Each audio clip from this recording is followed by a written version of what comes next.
Hey, what's up, everybody? How's it going? It's Clint from the Die Hard MMA podcast, and I am coming to you for the Total Takedown, where we go over UFC Vegas 44 from a sports betting perspective, and we talk overs and unders. How long do we think these fights are going to last, rather than picking a fighter or a side? If you want to check out my full breakdown where I give sides and talk about these fighters' skills and abilities, make sure you check out Monday's full-on podcast. I will link that in the description below. Let's go ahead and get started on this thing. We got a long card and a lot to get through. And yes, I'm rocking the beanie today because you know what? One, it's starting to get a little bit chilly outside. And two, I need a haircut. But as a bald guy, I'm going to hang on to all the hair I can get my hands on when it gets a little chilly like it is outside right now. My bald people know what's up. It gets cold out there. First fight of the night, Luis Smolka taking on Vince Morales. And what we've got is a total set at 2.5. The over is -155. The under is +135. Luis Smolka is going to have a big ground advantage here in this fight. Vince Morales probably has a power advantage and maybe a wrestling advantage, but Luis Smolka is definitely going to have a durability concern for us as far as this thing going under. Morales is a little bit KO or bust dependent on landing that big shot, and I don't think you can put Luis Smolka out. I'm not convinced anybody can. Francis Ngannou, good luck. So because of that, I kind of think this thing is going over. Now, if Vince decides to wrestle, he could always get reversed and end up in a bad situation in a scramble. Luis Smolka can scramble with the best of them, and if he gets on top, that TKO, that sub, that's definitely live. But I think I see the finish more coming from Smolka than I do from Vince Morales, since we don't have two guys contributing to our under. Just go something like Smolka inside the distance, or play the over if you don't think either guy is going to finish. I tend to think it's going to the judges' scorecards. I'd take -155 on the over 2.5 if I was going to play it. Next fight up, we are talking Jared Vanderaa taking on the UFC newcomer Azamat Murzakanov. Azamat is coming in off the Contender Series undefeated, moving up a weight class, which is always concerning, and that's two angles that I personally like to jump in on. Moving up a weight class on short notice, and then also having the Contender Series fade in fashion here. We're talking totals, though. We got a total here set at 1.5, it looks like. Over 1.5, -160. Under 1.5, +140. And I'd be looking at the big boy heavyweight over on this one personally. Azamat is a guy who likes to strike. He's got big power in his hands, accurate punches. He's very quick, light on his feet, but he's going to be at a significant size disadvantage here in this spot. Jared Vanderaa is a guy that we've seen put on his back and be just completely helpless down there. He's somehow a BJJ black belt, but we have yet to see him throw up a sub or reversal or sweep of any kind. He just doesn't use that black belt from his back. He's going to be dealing with a much smaller man in this situation, though, not a true heavyweight, so that may change things. Maybe he has the ability to show that thing off. Jared Vanderaa has pillow fists, high volume, likes to drag this fight long, win a decision, cage control, but if he gets on top of you, he is deadly. Those fast hands, they might be pillow fists, but if he is ground and pounding, the referee has no option but to pull him off of whoever he's on top of. So there is definitely some finishing upside for both guys here, but Vanderaa is a guy that's durable enough. I think we see him drag this thing late if he's going to win it. Azamat probably has to go to the wrestling, considering he's the smaller guy. He's going to be at that reach disadvantage. I don't know that he's going to cave over Jared Vanderaa with a body blow or something like that. So again, he's probably winning this thing with an over or a late finish as well. So -160, a little bit pricey, but I don't mind the big boys over for that one.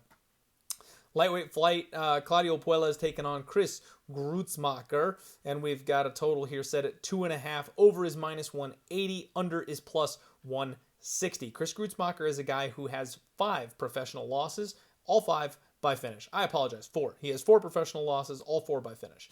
Claudio Puelles is a relatively young kid, lots of improving, still needs to be done, but I think he's headed the right direction here. The one time he has been finished, it was by knockout, and we know Chris Gruetzemacher has got some solid boxing on him. Both guys have been finished. Both guys can finish themselves, so I think that we've got some upside here for one of these guys to go to sleep. On top of that, Claudio Puelles actually has a decent little ground game on him. Most of his wins come by submission.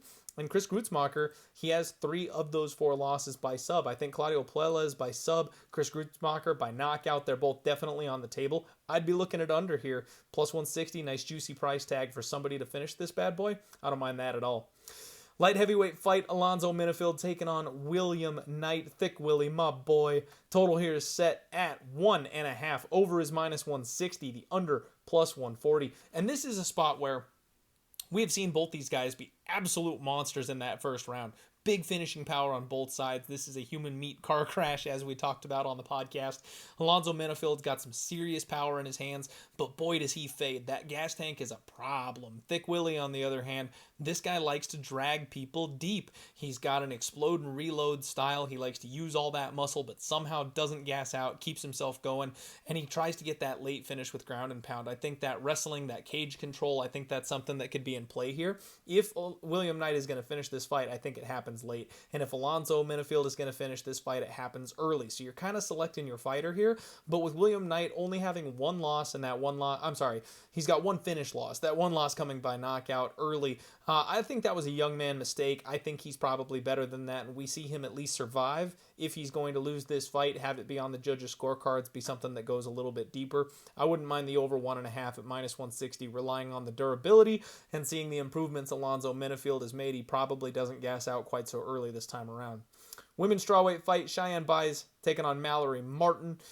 We've got big questions here surrounding COVID, the health of both, or Cheyenne at least, and apologies, Vlismus, I think. They didn't update on the Google side here that I'm using. So Mallory Martin is going to have a potential cardio advantage here in this spot. I think if Cheyenne is full and healthy, then she probably has an advantage almost everywhere. But with that COVID concern, you got to think that there's potentially a finish upside here. Either she's got to get it done early or she gasses out and is helpless for her opponent. Women's MMA fight, total set at 2.5, over -270, under +230. I wouldn't mind a blind stab at the under here in this spot, just thinking that the potential health concerns for Cheyenne could lead to a finish on either side of this fight. Jake Matthews taking on Jeremiah Wells. This is going to be a really fun fight. And we got a total set at 2.5. The over appears to be -135. The under is +105. And I kind of like that 2.5 here. Jake Matthews is a kid that's got super skills, basically well-rounded everywhere. BJJ black belt, good hands. He's got finishing upside for sure. We've seen him finished. We absolutely have seen him rocked and wobbled. It's just never something that he's, no one's been able to quite finish putting him down. Jeremiah Wells is a guy with the kind of power that will absolutely finish and put him down. Big knockout power for Jeremiah Wells. Also, he's a BJJ black belt. This guy knows his way on the ground as well. That ground and pound is nasty. So I like Wells' finishing upside, and he's gonna be a muscle monster gas tank type of fighter if Jake Matthews wants to win this fight, potentially gas him out, finish him late. That's on the table, although Jeremiah Wells has never been finished.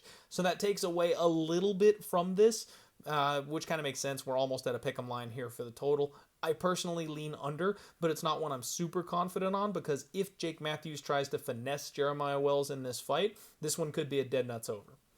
Welterweight fight just got put together. Bryan Barberena welcoming Darian Weeks to the UFC. Weeks is 5-0, taking on Barb, who is 15-8. And Barb goes to war, man. Every single time Barb fights anybody, it's always a bloody battle. Both guys falling all over each other. It's never pretty when Barb gets in there and fights, but it sure is fun to watch. I need to do my homework on Darian Weeks. He was on the Contender Series, and I think I had a bet on him the night that he fought, so I'm going to need to go back, brush up, make sure he's good to go. But Bryan Barberena is shot, folks. This is one where we might want to look at the under, because this is a massive difference in class. This is a massive difference in experience. Bryan Barberena has big-time finishing power, submission ability. He could show this kid the ropes coming to the UFC. On the other side, he is shot. He's been hurt. He's been rocked. He's been put down. Weeks could be the kind of kid that comes in, shows him what's what, and changes out the guard here in the UFC. No line for it at this point. Flyweight's up next. Manel Kape taking on Zhalgas Zuma Gulov, and this one is going over, folks. -200 to the over, 2.5, +170 to the under. Zuma Gulov is a guy you just don't finish. He's been in there with some absolute monsters. Kape is a guy who relies on that finishing ability, but also slows down and gets into, one pot shot at a time type of fights, and then he throws that flying knee and hopes that closes the show. That's variance, folks. That flying knee is not going to come up every single time he's in the cage. So I think that Zhalgas Zuma Gulov's durability is going to be the key to keeping this fight going long, and he doesn't have a ton of finishing upside himself. Manel Kape is a good enough grappler and has a decent enough chin himself. He's not going down from anything Zhalgas is bringing to the table. I like the over 2.5. Middleweight fight to close out the preliminary card. Maki Pitolo taking on Duško Todorović. Total set here at, it looks like, you know what, for whatever reason, I'm only seeing fight does and doesn't go the distance. So we'll assume the total's probably at 2.5. Does go the distance is plus 115, doesn't go as minus 145, and I agree with the doesn't. I would be looking at the under here. They call Maki Pitolo coconut bombs for a reason. The man swings heat. We have seen him death gas out and be completely helpless, get tapped, get submitted. We have also seen Duško have some chin issues. He's extremely counterable. He's very hittable. So both guys absolutely have finishing upside, and both guys have been finished. So I would take a look at that under 2.5, or the fight doesn't go the distance. Main card time, Alex Morono, Mickey Gall. This is a weird one because Alex Morono is a guy that you really have a hard time finishing. He has been knocked out once before. Mickey Gall showed some power, so that club and sub will definitely be available. And Mickey Gall is a guy who we have seen have next to no gas tank, but somehow manages to survive late and not quite get finished. So total set at 2.5, over is minus 190, under is plus 165. You got to look over because, I mean, both these guys have been resilient and durable, and even though I think there's a chance that Gall clubs and subs Morono, or Morono maybe takes out Gall in round 3 when he's exhausted and tired, the reality is both of them have been in those spots before, and they've survived. So we're going to have to rely on that durability. Middleweight fight, Brendan Allen, Chris Curtis. One of the people's main events here, taking a look at this one. The size difference is going to be drastic here. Chris Curtis should be fighting at 170. Brendan Allen is a guy that, like I said, could go up to 205 and probably fit in just fine. He cuts a lot of weight to get to this weight class. He's a big, big dude. Total set at 2.5, and it's a pick'em. Minus 110 either side. And you know what? I would love to say under. The only problem is Chris Curtis is stupid durable. Like, you don't submit this guy. You don't finish this guy. He's only been knocked out once, and that was on a back-to-back fight night where PFL asked him to go back in after already going 5 rounds with a guy. Like, you're not going to knock Chris Curtis out very often doing that kind of a thing. Brendan Allen, though, that size makes you worry just a little bit. He's been knocked out before. He's shown some gas tank issues before because he cuts that weight. So Chris Curtis finishing is absolutely on the table here in this spot, especially the way he likes to attack the body. I think Chris Curtis kind of causes a car crash when he fights, so I'm going to lean to the under. But the durability of both guys kind of has me a little sketched out, so I'm not overly confident in that one. But I think the way Chris Curtis fights, he probably forces it to be a finish on this one way or the other. Clay Guida taking on Leonardo Santos. This one's pretty cut and dry. A couple of old bags of bones in the cage on Saturday. Clay Guida, fast pace, lots of action, awkward movement, wrestling, and then Leonardo Santos, a guy who's kind of a pot shot one at a time, big power in his striking that's developed really well, and then a BJJ black belt that's solid. Clay Guida gets subbed. That's the big question here. He's been subbed at like 10 of his losses, I think, are by submission. Leonardo Santos is a guy who we just saw get knocked out. He's 41 years old, so there is a chance that if Clay Guida gets on top of him and starts pounding relentlessly, we know that Clay Guida's gas tank can be used as a weapon, and Santos is a guy that gasses out, slows down, and is coming off of a knockout loss. I think there's finish upside on both sides of the fight here. We've got a total at 2.5. The over is minus 175. The under is plus 155. I don't mind that under 2.5 in this spot at all because Clay Guida can break Santos with pace, and Santos can sub Clay Guida or club and sub or knock him out pretty much anytime he wants to, as long as he can get his hands on him. Light heavyweight fight here. Jimmy Crute taking on Jamahal Hill. Total set at 2.5, or it actually looks like total set at 1.5 for this one. It's a pick'em. Slight juice to the under. Minus 105 to the over, minus 115 to the under.